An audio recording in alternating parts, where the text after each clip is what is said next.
napuruhan din ng bagyong Juan ang Aurora kung saan 4 na bayan ang isolated ngayon.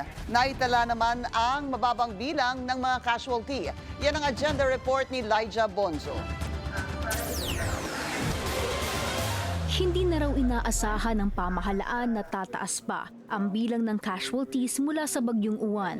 Isa raw sa dahilan dito ang naging malawakang preemptive evacuation na siya rin daw pinuri ng Pangulo sa kanyang pulong sa Office of Civil Defense kaninang umaga. He commended itong preemptive evacuation na marami pong sumama which contributed to itong very minimal na casualty. Ang utos po niya is for us to continue with our response and relief operations and continue monitoring itong mga pangangailangan ng ating mga local government units and then prioritize the immediate rehabilitation of damaged lifelines.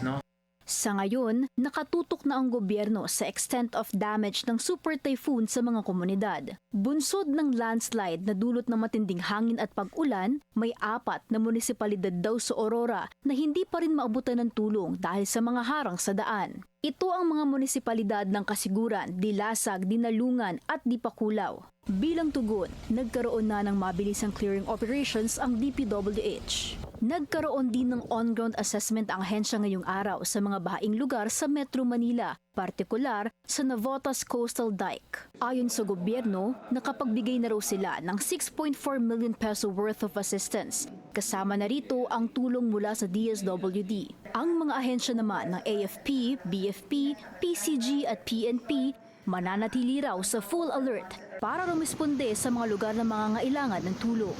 Para sa agenda, Lyja Bonzo, Billionaire News Channel.